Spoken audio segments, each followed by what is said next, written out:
Bonjour les amis, j'espère que vous allez bien. Est-ce que vous saviez que certains bébés naissent avec des yeux bleus et puis seulement quelques mois après leur naissance, c'est là où leurs yeux passent du bleu au marron? Eh bien, ce n'est pas la magie, ce n'est pas la sorcellerie, juste que ces enfants-là naissent avec peu de mélanine et puis au fil du temps, la mélanine se développe jusqu'à atteindre une quantité abondante pour faire changer la couleur de leurs yeux par exemple.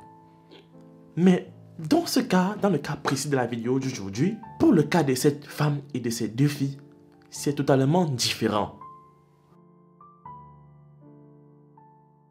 Rezaka Aziz et ses deux filles qui résident dans l'état central du Nigeria de Kora sont nées avec des yeux bleus.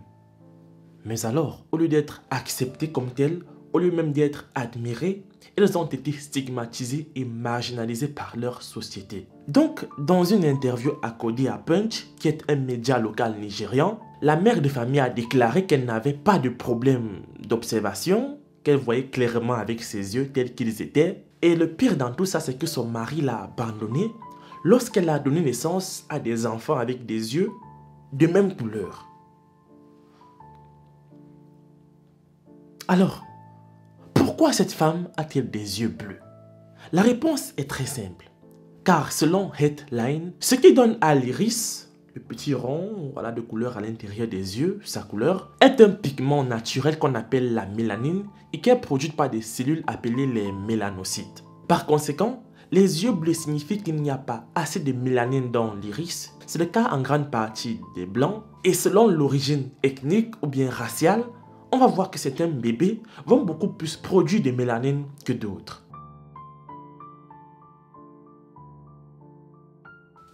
Razika est la première fille d'une fratrie de 4 enfants. Elle a à peine terminé ses études secondaires en raison de l'incapacité de ses parents à pouvoir lui payer des frais de scolarité. Et bien que les mots d'encouragement des médecins l'aient quand même soulagé au fil des années, cela n'a pas du tout empêché la stigmatisation des familles et Cela n'a pas empêché la stigmatisation des familles et même de ses camarades de classe. Par exemple, à l'école, on l'appelait « yeux de chat » et au quartier, on l'appelait « la fille étrange ». Vu l'ampleur qu'a pris sa vie après qu'elle ait été médiatisée, son histoire est devenue tellement populaire que le gouvernement a décidé de la prendre en charge ainsi que de ses 2 enfants. Du coup, en racontant son expérience, Razika a déclaré que son mari et ses beaux-parents étaient devenus un peu distants, un peu indifférents envers elle quand elle a eu son premier enfant aux yeux bleus. Et comme ça ne suffisait pas, lorsqu'elle a eu sa 2e grossesse, elle a eu des jumelles. Et parmi ces jumelles, une avait des yeux normaux et l'autre avait des yeux bleus.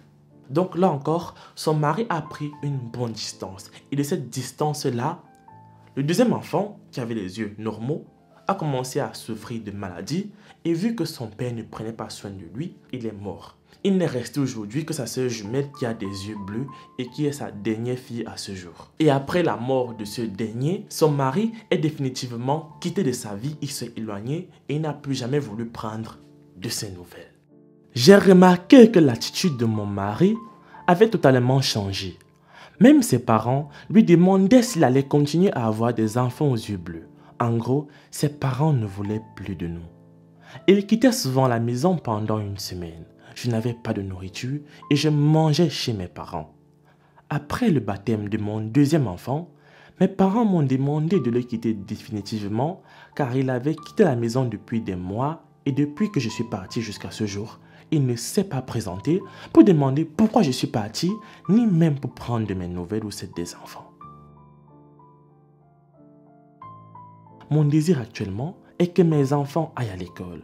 Mes parents ont essayé de m'envoyer à l'école, mais ça n'a pas été suffisant. Alors, j'aimerais qu'elles aillent à l'école et qu'elles réussissent dans la vie. Je souhaite vraiment que mes enfants aient une meilleure éducation. Ma première fille a presque 5 ans et n'est jamais allée à l'école. Alors, j'aimerais les inscrire le plus vite possible pour leur donner une chance dans la vie. Je m'appelle Alabi Afoussat et un jour, nous étions venus pour le petit déjeuner. C'était une salade qu'on faisait souvent lors de l'Aïd. Nous étions en train de prier à la mosquée et après la prière, j'ai regardé autour de moi et j'ai vu ces enfants. Je me suis dit, waouh, Elles sont magnifiques. J'ai alors attiré l'attention de ma sœur parce que je savais qu'elle allait aussi aimer les yeux de ses enfants. C'est ainsi que nous avions porté la petite fille. Je suis Rukayat, étudiante à Lagos, et j'ai été la première à écrire l'histoire de ces enfants aux yeux bleus. Ce qui a attiré mon attention, c'est que j'avais déjà vu des gens avec des yeux bleus auparavant, mais pas des petits enfants noirs. Alors quand j'ai porté cet enfant, j'ai pris la photo que j'ai d'abord mise sur mon statut WhatsApp et les gens ont commencé à commenter en me disant que leur père les avait rejetées et que je devais prendre soin d'elles si je le pouvais. C'est alors ce qui m'a poussé à écrire cette histoire et de la rendre publique. Pour moi, c'était comme un devoir. Je ne pouvais pas voir des enfants aussi beaux souffrir en silence sans rien faire. En plus, ces enfants manquaient de soins médicaux. D'après ma petite enquête, la plus petite était malade et n'avait pas accès aux soins, et la plus grande n'allait pas à l'école. Et c'est très mauvais pour son âge. En fait, je n'aime pas vraiment ce qu'elles mangent et où elles vivent, raison pour laquelle j'ai décidé de publier son histoire. Du coup les amis, après que les deux sœurs Afousabi aient publié l'histoire des jeunes filles, leur histoire a encore touché beaucoup plus de monde. Quand le mari a vu que la maman recevait des contributions d'argent de part et d'autre du monde, il est revenu dans leur vie. Est-ce par amour, parce qu'il avait pris conscience par rapport à ce qu'il avait fait, on ne sait pas. Est-ce par intérêt, parce qu'il veut juste de l'argent et lorsque l'argent va finir, il va repartir? Ça aussi, on ne sait pas. Mais le plus important est qu'il est là de nouveau pour prendre soin de ses filles. Et on va dire, c'est le symbole de la famille qu'on va retenir ici. Et autre chose de positif aussi, après que cette histoire soit devenue virale sur les réseaux sociaux et dans le monde, plusieurs marques de vêtements, de prêt-à-porter ont contacté Razeka et ses filles pour qu'elles deviennent égéries de leur marque afin de les mettre, on va dire, à l'abri du besoin. Donc on va dire aujourd'hui, elles sont bien, en tout cas, elles n'ont plus à se plaindre et au contraire, ce qui était perçu comme un défaut auparavant est devenu leur outil, on va dire ça comme ça, de travail. Autrefois, les gens qui par ignorance les rejetaient, les opprimaient, parce qu'ils ne savaient pas, hein. Ils avaient de l'or entre les mains, ils ne savaient pas ce qu'elle valait exactement. Aujourd'hui, ces personnes-là vivent grâce à elles. Et donc, ça, c'est un message fort que j'aimerais passer à tous ceux qui sont différents, à tous ceux qui sont stigmatisés. Ne baissez pas les bras, continuez de travailler.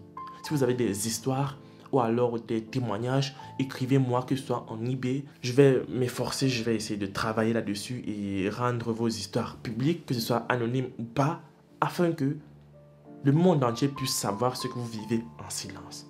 Donc, les amis, c'est la fin de cette vidéo. Laissez un like, partagez-la et abonnez-vous. Moi, je vous aime et on se retrouve prochainement pour une nouvelle histoire.